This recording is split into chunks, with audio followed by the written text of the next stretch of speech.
안녕하세요. 사연천하입니다. 오늘은 손자의 혈액형을 듣는 순간 시작된 한 할머니의 의심에 대한 이야기입니다. 저는 올해 75이 되었습니다.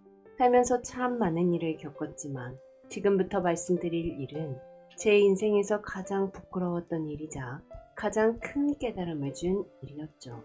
제게는 서준이라는 손자가 있습니다. 올해 15살이 된 아이입니다. 그런데 사실 서준이는 제게 더 특별한 손자였습니다.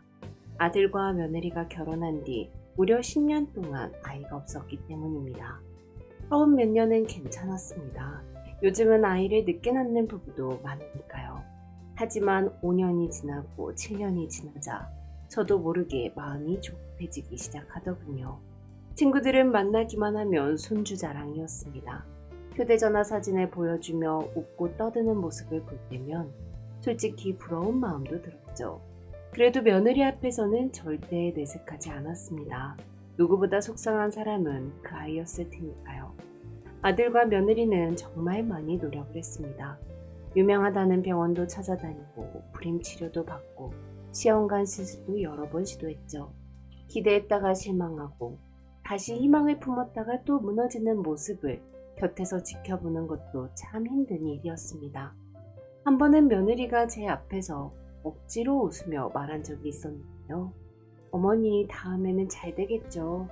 그런데 그 아이 눈이 얼마나 붉었는지 저는 아직도 기억합니다. 그 말을 듣는데 괜히 제가 더 울컥하더군요. 그래서 저는 더 이상 아이 이야기를 꺼내지 않았습니다. 그러다 어느 날이었습니다. 결혼 10년째쯤 되던 해였죠. 아들에게 전화가 걸려왔습니다. 평소보다 훨씬 들뜬 목소리였습니다. 엄마, 좋은 소식이 있어요. 그 말을 듣는 순간 저는 직감했습니다. 그날 저는 전화기를 붙잡고 한참을 울었습니다. 그리고 얼마 후 제 품에 안긴 아이가 바로 서준이었습니다. 그날 이후 서준이는 제 세상의 중심이 되었죠. 남편도 마찬가지였습니다. 용돈도 제일 많이 주고 생일도 누구보다 크게 챙겼습니다. 서준이가 온다고 하면 냉장고부터 채워놓고 좋아하는 반찬은 꼭 만들어 놓았죠. 친구들이 손주 자랑을 하면 저 역시 휴대전화 속 서준이 사진을 꺼내 보여주곤 했습니다. 그만큼 서준이는 우리 부부에게 소중한 손자였습니다. 특히 서준이는 유난히 할머니 할아버지를 잘 따르는 아이였어요. 요즘 아이들처럼 게임만 하거나 방에 틀어박혀 있지도 않았습니다. 저희 집에 오면 먼저 안방으로 달려와 인사부터 했고 제가 무거운 걸 들고 있으면 얼른 달려와 대신 들어주곤 했죠. 방학이 되면 더 그랬습니다. 저희 집은 시골이라 서울에서 꽤 멀었는데도 서준이는 엄마 아빠 없이 혼자 내려와 며칠씩 지내다 가곤 했거든요.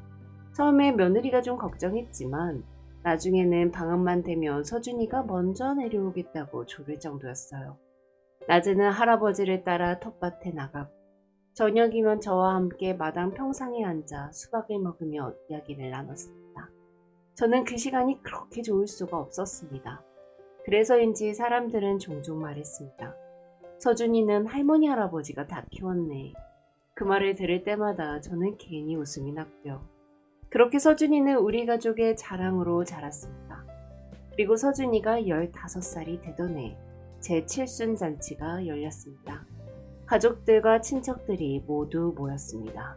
식당도 아닌 집에서 소박하게 하자고 했지만 아들과 며느리가 크게 준비해 주었어요. 그날도 서준이는 바빴습니다.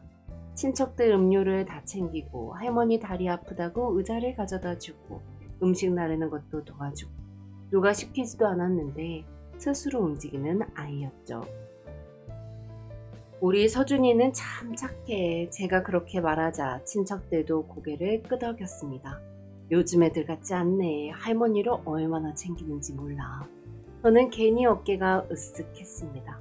그런데 사고는 순식간에 일어났습니다. 잔치가 한창일 때였습니다. 갑자기 서준이가 제 쪽을 보더니 얼굴이 하얗게 질렸습니다. 그리고 소리를 질렀습니다. 할머니! 그 순간 서준이가 저를 힘껏 밀었습니다. 저는 중심을 잃고 옆으로 넘어졌습니다. 그리고 바로 뒤에서 엄청난 소리가 들렸습니다. 쾅! 천장에 달려있던 무거운 조명이 떨어진 것이었습니다. 원래 제가 서 있던 자리였습니다. 제가 있었다면 머리를 그대로 맞았을 겁니다. 하지만 대신 맞은 건 서준이었습니다. 순식간에 집안이 아수라장이 되었습니다. 서준아, 119 불러. 아이 머리에서 피가 흐르고 있었습니다. 저는 다리가 풀려 그 자리에 주저앉았습니다. 잠시 후 서준이는 응급실로 옮겨졌습니다. 병원에 도착한 뒤에도 저는 정신이 없었습니다. 그런데 의사가 보호자를 보며 물었습니다. 혹시 혈액형 아십니까? 그때 며느리가 재빨리 대답했습니다. B형입니다. 그 순간이었습니다. 제 머릿속이 멈춰버렸죠. B형? 저는 남편을 바라봤습니다. 남편도 저를 보고 있었습니다. 아들과 며느리 둘 다 O형이었습니다. 그런데 손자가 B형? 순간 온몸에 소름이 돋았습니다. 의사는 아무것도 모르고 자리를 떠났지만 제 마음은 이미 엉망이 되어 있었습니다. 병원 복도에 앉아 있는데 심장이 미친 듯이 뛰었습니다. 혹시 설마 아니겠지. 하지만 자꾸만 최악의 생각이 떠올랐습니다. 집으로 돌아오는 길에도 남편은 한마디도 하지 않았죠. 그리고 집에 도착하자마자 먼저 입을 열었습니다. 당신도 이상하게 생각했지? 저는 대답하지 못했습니다. 하지만 이미 서로 같은 생각을 하고 있다는 걸 알고 있었습니다. 다음날 저는 결국 며느리를 불렀습니다. 할 말이 있다. 며느리는 제 얼굴을 보자마자 무슨 이야기인지 눈치챈 듯 했습니다. 얼굴이 창백해지더군요. 저는 더 이상 참을 수가 없었습니다. 도대체 무슨 일이냐? 며느리는 고개를 숙였습니다. 서준이 누구 자식이야? 그 말을 하는 제 입도 떨렸습니다. 하지만 이미 제 마음속에는 답이 정해져 있었죠. 며느리는 울기 시작했습니다. 저는 그 모습이 인정하는 것처럼 보이더군요.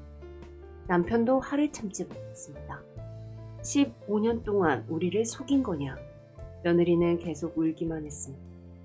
그 모습을 보니 더 화가 나더군요.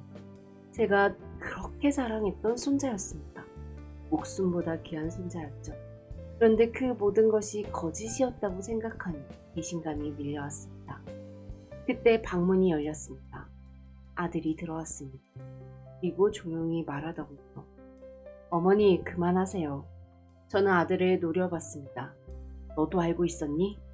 아들은 한참 동안 아무 말도 하지 않았습니다. 그러더니 힘겹게 입을 열었죠. 알고 있었습니다. 순간 저는 눈앞이 캄캄해졌습니다. 아들은 고개를 숙였습니다. 그리고 말하더군요. 하지만 어머니가 생각하는 그런 일은 아닙니다. 저는 냉정하게 말했습니다. 그럼 설명해봐라. 아들은 깊은 한숨을 내쉬었습니다. 아이가 생기지 않았던 이유는 서준 엄마 때문이 아니라 저 때문이었어요. 아들은 떨리는 목소리로 말을 이어갔습니다. 병원에서 불임 판정을 받았습니다. 그래서 시험관도 해보고 할 수 있는 건 다 했지만 결국 안 됐어요. 시험관 시술을 4번째 실패했을 때 정말 세상이 무너지는 것 같더라고요. 며느리는 조용히 눈물을 훔쳤습니다. 그 무렵 처음으로 입양을 생각하게 됐습니다. 어머니, 처음엔 저도 반대했어요. 아들이 쓸쓸하게 웃었습니다. 솔직히 말하면 무서웠거든요. 내가 과연 남의 아이를 내 자식처럼 사랑할 수 있을까? 그런 생각도 했습니다. 하지만 며느리는 달랐다고 했습니다. 며느리가 조용히 입을 열었습니다. 그래도 한번 상담이라도 받아보자고 했어요. 그렇게 두 사람은 입양 기관을 찾게 되었습니다. 처음에는 상담만 받았습니다. 그 다음에는 교육도 받았죠. 생각보다 입양 절차가 훨씬 까다로웠다고 합니다. 부부 사이는 어떤지, 경제적으로 안정적인지, 아이를 키울 준비가 되어 있는지 여러 차례 상담과 서류 심사를 받았다고 했습니다. 저는 그 이야기를 들으며 처음 알았습니다. 입양이 그렇게 쉬운 일이 아니라는 것을. 아들은 고개를 끄덕였습니다. 저희도 그때 처음 알았습니다. 아이를 데려오는 게 아니라 아이의 부모가 될 자격이 있는지 확인받는 과정이더라고요. 그리고 어느 날 기관에서 한 아이를 소개받았다고 했습니다. 태어난 지 얼마 되지 않은 아기였습니다. 처음에는 그냥 사진만 봤습니다. 그런데 이상하게 자꾸 생각이 나더라고요. 그래서 다시 찾아갔다고 했습니다. 그리고 또 찾아갔습니다. 한 번이 아니었습니다. 두 번, 세 번, 네 번. 볼 일이 있어서 간 것도 아니었고 그냥 그 아기가 보고 싶어서 갔다고 했습니다. 며느리가 눈물을 닦으며 말했습니다. 이상했어요. 처음에는 그냥 아기였는데 보면 볼수록 우리 아기 같더라고요. 집에 와도 그 아이 생각만 나고 잘 자고 있을까? 밥은 잘 먹었을까? 아프진 않을까? 그 말을 하는 며느리의 목소리가 떨렸습니다. 아들도 조용히 웃었습니다. 어느 날 기관에서 돌아오는 차 안에서 아내가 울더라고요. 왜 우냐고 물었더니 잠시 말을 멈춘 뒤 아들이 말했습니다. 여보, 나 저 아기 두고 오는 게 너무 힘들어. 그 말을 듣는 순간 아들은 깨달았다고 했습니다. 이미 마음은 결정되어 있었다는 것을요. 그 아이는 더 이상 남의 아이가 아니었다는 것을. 그렇게 두 사람은 입양을 결정했습니다. 그리고 몇 개월 뒤 마침내 가족이 되었죠. 그 아이가 바로 서준이입니다, 어머니. 그 순간 모든 퍼즐이 맞춰졌습니다. 서준이는 입양된 아이였습니다. 저는 멍하니 앉아 있었습니다. 분명 충격적이었어요. 하지만 이상하게도 마음 한구석이 더 아프더라고요. 며느리가 울면서 말했습니다. 어머니, 속이려고 한 게 아니었어요. 서준이가 상처받을까봐 무서웠어요. 혹시라도 차별받을까봐, 혹시라도 다른 눈으로 보실까봐. 그 말을 듣는데 가슴이 먹먹해졌습니다. 그리고 처음으로 깨달았습니다. 이 아이들은 15년 동안 비밀을 지키려고 한 게 아니라 서준이를 지키려고 했다는 것을요. 그날 밤 저는 잠을 이루지 못했습니다. 그리고 다음날 병원으로 갔습니다. 병실에는 서준이가 잠들어 있었습니다. 머리에 붕대를 감은 채 말입니다. 그 모습을 보는데 눈물이 나더라고요. 가만히 앉아있으니 수많은 기억들이 떠올랐습니다. 방학이면 시골집으로 달려오던 모습, 할아버지 따라 떡밭을 뛰어다니던 모습, 생일날 직접 편지를 써주던 모습, 그리고 어제 자기 몸에 던져 저를 구하던 모습. 핏줄이 아니라고? 그게 무슨 의미가 있을까? 저 아이는 이미 15년 동안 내 손자였는데. 그때 서준이가 천천히 눈을 떴습니다. 저는 얼른 자리에서 일어났습니다. 서준아, 괜찮니? 서준이는 힘없이 웃었습니다. 그리고 첫 마디가 이랬습니다. 할머니, 괜찮으세요? 순간 또 눈물이 났습니다. 머리를 다친 아이가 자기 걱정보다 저부터 걱정하고 있었으니까요. 저는 급히 고개를 끄덕였습니다. 그래, 할머니는 괜찮다. 잠시 침묵이 흘렀습니다. 그런데 서준이가 저를 가만히 바라보더니 조용히 말했습니다. 할머니, 많이 놀라셨죠? 저는 사고 이야기를 하는 줄 알았습니다. 그래서 말했습니다. 당연하지, 너가 이렇게 다쳤는데. 그런데 서준이는 천천히 고개를 저었습니다. 그리고 말했습니다. 아니, 그거 말고요. 순간 제 심장이 철렁 내려앉았습니다. 서준이는 천장을 바라보며 말했습니다. 응급실에서 들었어요. 엄마가 제 혈액형 말하는 거.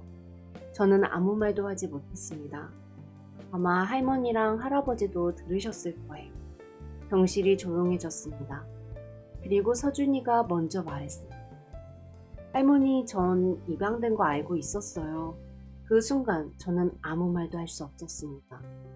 몇 년 전에 우연히 알게 됐어요. 처음에는 좀 놀랐는데 오래 생각하지는 않았어요. 저는 떨리는 목소리로 물었습니다. 서운하지 않았니? 서준이는 오히려 의아하다는 표정을 지었습니다. 왜 서운해요, 할머니? 엄마는 맨날 절 챙겨주고 아빠는 제 축구 경기 한 번도 안 빠졌고 할머니는 방학 때마다 제가 좋아하는 갈비찜 해주셨잖아요. 그리고 웃으며 말했습니다.